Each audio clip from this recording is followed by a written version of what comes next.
السلام علیکم ورحمۃ اللہ وبرکاتہ۔ آج میں لے کر آئی ہوں ماہ شعبان کی آخری جمعرات کا وظیفہ، دلوں کی مرادیں پوری کرنے والا وظیفہ۔ میرے پیارے بہنوں اور بھائیوں، ویڈیو کی طرف بڑھنے سے پہلے آپ سے ایک چھوٹی سی گزارش ہے، میری ویڈیو کو اسکپ مت کیجیے گا، میری ویڈیو کو مکمل دیکھیے گا اور صدقے کی نیت سے میرے چینل کو سبسکرائب کیجیے گا۔ تمام تعریفیں اللہ کے لیے، وہی نیک لوگوں کا ولی ہے۔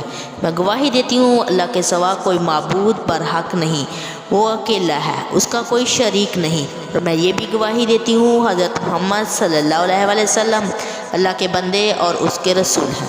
یا اللہ ان پر، ان کی آل پر، تمام صحابہ اکرام پر رحمتیں برکتیں نازل فرما۔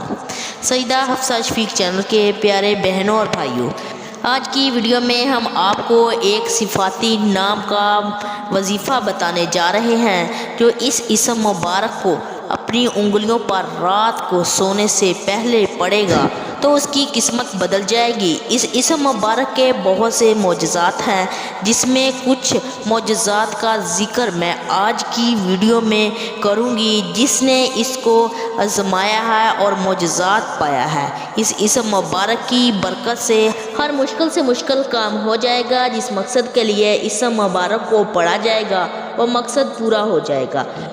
یا قہار کو آپ نے کیسے پڑھنا ہے اور اس کے معجزات کیا ہیں، یہ بھی آپ کو بتاؤں گی۔ ویڈیو کو بغیر اسکپ کے آخر تک لازمی دیکھیے گا تاکہ کوئی اہم بات مس نہ ہو جائے۔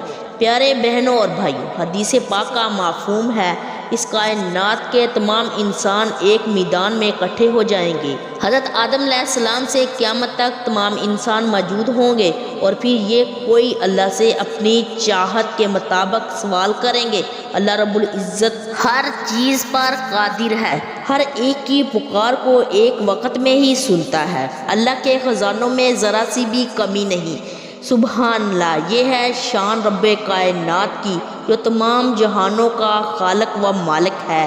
اس لیے چاہیے کہ ہر کام کا اللہ سے سوال کیا جائے۔ پریشانی ہو، اپنے ہاتھوں کو اللہ کے سامنے اٹھاؤ تو وہ ضرور مدد کرنے والا ہے۔ یا قہارو اللہ کا اسم مبارک ہے۔ یہ آپ کی ایسی صفت ہے جس کا رنج دل میں بیٹھ جاتا ہے تو بندے کو اللہ کا خوف حاصل ہوتا ہے۔ اللہ کی ذات کا یقین اپنے دل میں رکھ کر بندے کو اللہ کے علاوہ کسی اور کا خوف نہیں ہونا چاہیے۔ آپ نے رات کو سونے سے پہلے اللہ کے اس اسم مبارک کو انگلیوں پر پڑھنا ہے۔ اگر کسی کا کاروبار بند ہو گیا ہے یا اور کوئی مشکل یا اور کوئی پریشانی ہو تو اپنا معمول بنا لیں، رات کو سونے سے پہلے یا قہار کو اپنے دائیں ہاتھ کی انگلی پر پڑھنا ہے، بٹ آپ کے کاروبار کی رکاوٹ دور ہو جائے گی۔